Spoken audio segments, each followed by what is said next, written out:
Good evening, everybody. I hope everybody's doing well.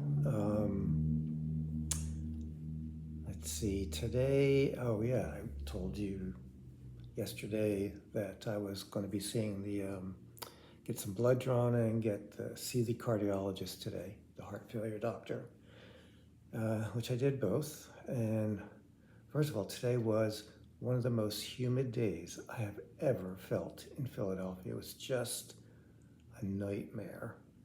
Waiting for the bus. I had to wait about 15 minutes, running late, of course.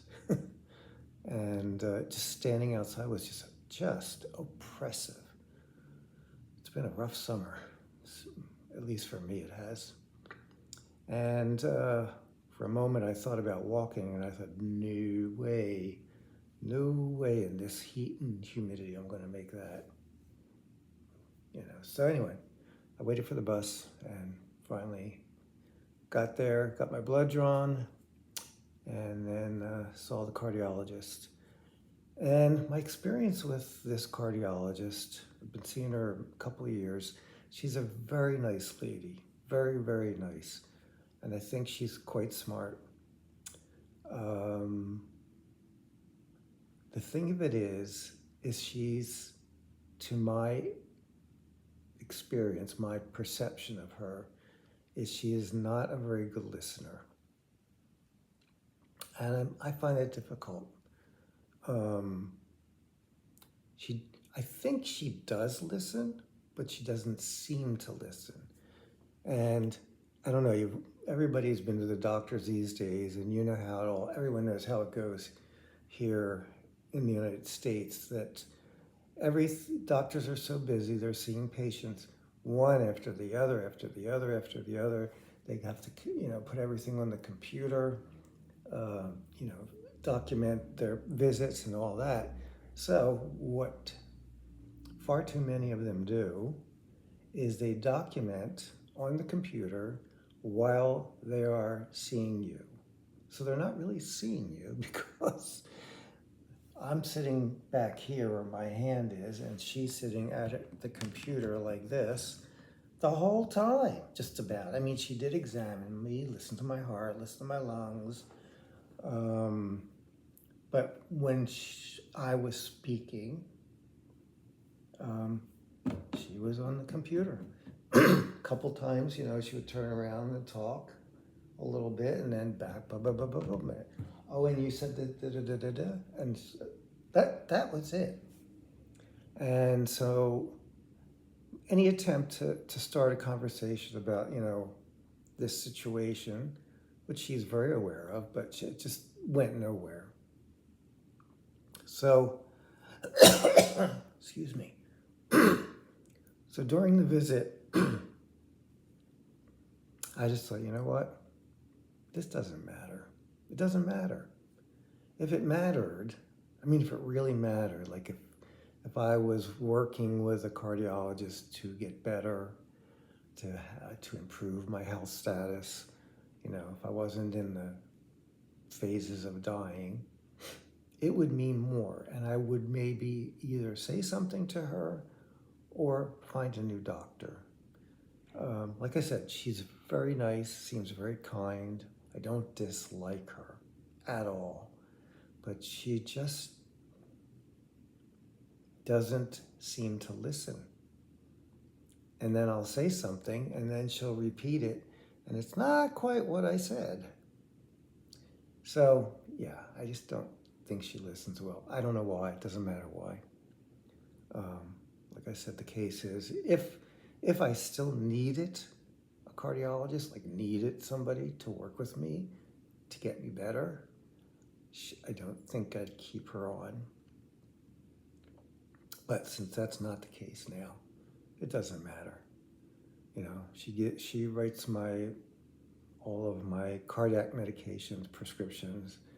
So we'll just keep it cool until I don't need to see her at all.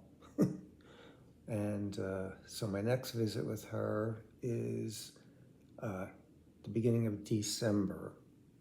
So I have a fairly strong feeling that I won't be making that appointment. Now here's the odd thing: is when I left, I get up. She said, "Oh." She was typing on the computer and she says, you're like a Duracell battery. You just keep going and going and going and going. She said, do you know that? Do you know that? And I said, yeah, I kind of do. All my life I've had I'm actually more like the Energizer Bunny. It keeps going no matter what, just keeps going. That's me. And so I said, yeah, I know. She said, yeah, you're just like the Duracell battery. And then we were walking out the room, and she says, it's always such a pleasure to see you. I mean that. It's such a pleasure to see you. And I said, well, thank you. I really appreciate that. Meantime, I'm thinking, if this wasn't I would be getting a new doctor if this made any difference. And so then she says, I admire you. And I was like, oh my God. Doctors don't say that, or very few. So I take it as a compliment.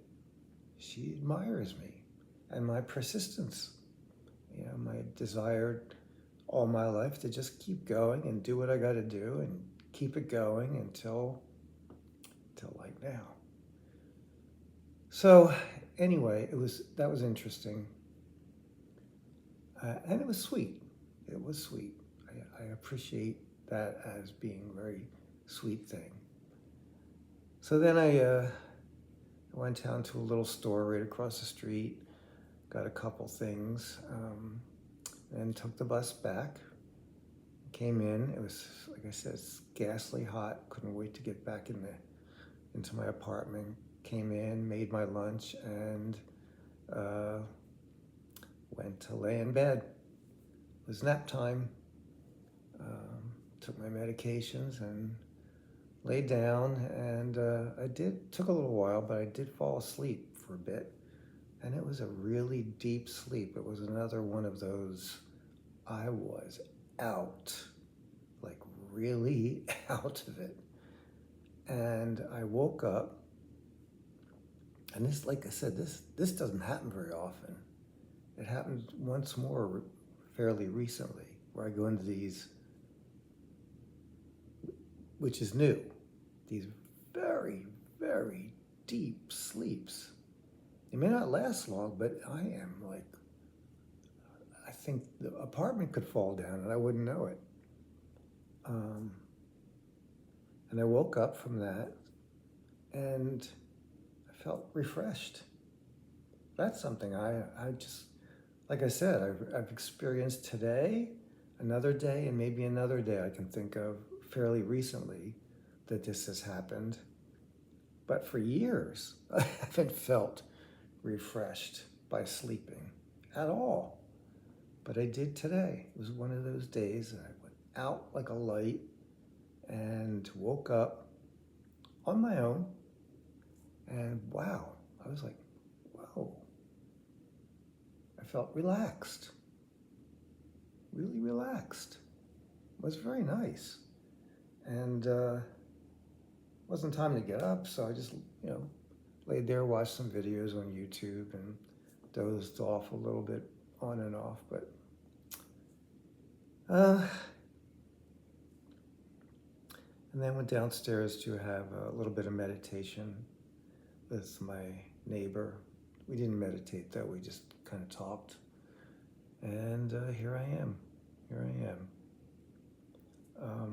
Very tired. Oh, I know. Now I know I wanted to talk about, aside from the doctor kind of issue where they don't pay attention.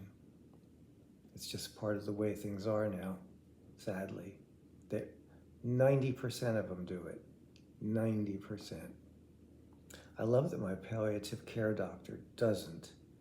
She has a little pad that she puts next to her on the table with a pen, and if she'll scribble a few notes while continuing to look at me. She'll just put a few words, not like writing anything out, just a few words. And she pays attention. I know she's listening. And I find that to be very important.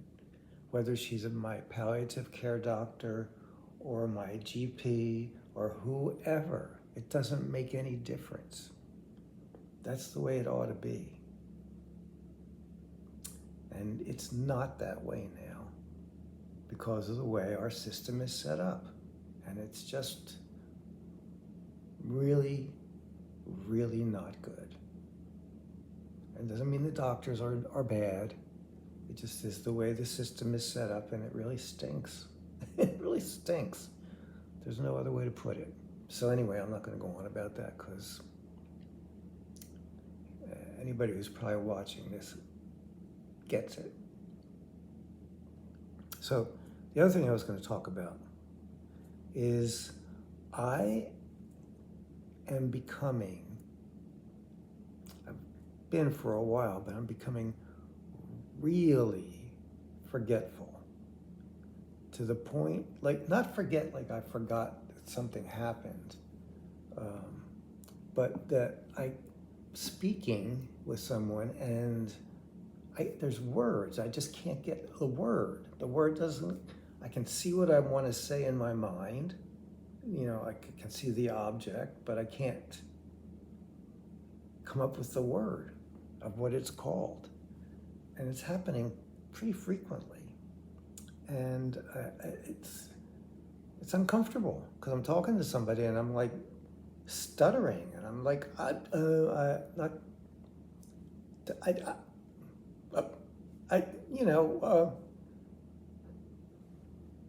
that's how I'm talking these days in some cases. And yes, I do forget things actually. Some of it is just mundane stuff like, did I put that cup back in the sink in the kitchen? And I'll think, I don't know if I did or not. Then I go and look in the kitchen sink and there's the cup. I don't consciously remember doing it. So yeah, stuff like that, that's when that happens, but it's all happening more. And I'm not sure, it's one of the things I want to talk to my palliative care doctor tomorrow about, because I'm not sure what it means. If I'm losing my mind, if I'm getting dementia, if this is all part of the dying process, I don't know. I kind of have a feeling it might be part of the dying process because I'm just not that connected. I hesitate to say it, but I just am not that connected to this world anymore. Seems weird to say that, but it's true. I'm not. I have a kind of an indifference about it all. And a lack of interest. That's kind of weird to say that, but it's kind of what I'm feeling. So anyway, I'll talk to her tomorrow about that. There's nothing, I don't want to take any medications that are going to, help me to think clearer. I don't know. Because goodness knows what side effects you would get from those medicines. Like something to make me more awake or something. No, not interested. But I'm just noticing it. So I'm bringing it up here. And yeah, it's kind of uncomfortable.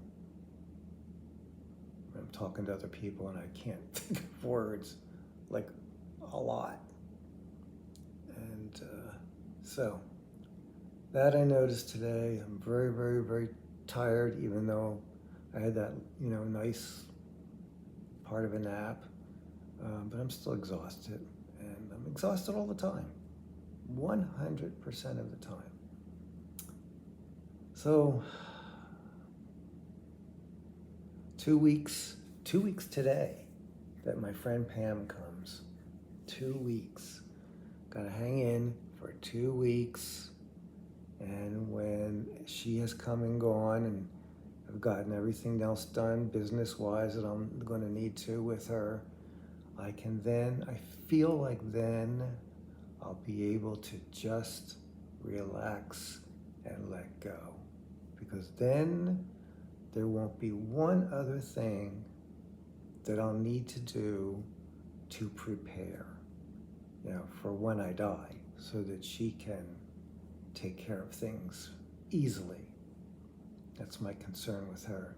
And that I get, the cremation done, and that I get sent to the cemetery by the crematorium, and that I get buried and all of that stuff without any help or interference from anybody else but Pam, and which would be help.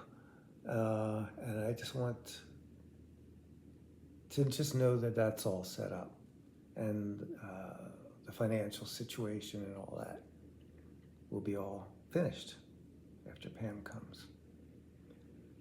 And I have a feeling after Pam comes, I'm going to be taking more naps. That's just a sense I have, a strong sense. So I'm afraid to say this out loud.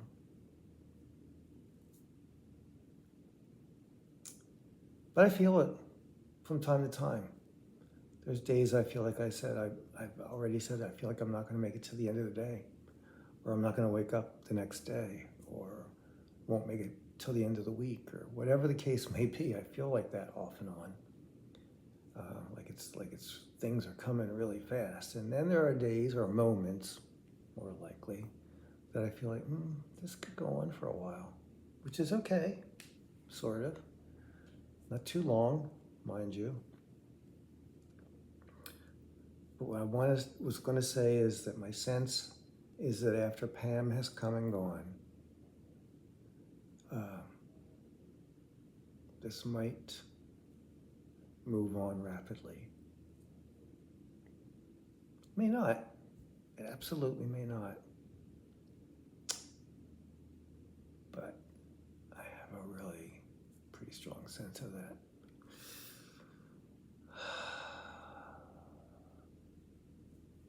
That'll be towards the end, mid to late August. So will I see September? Will I see October? Will I see November?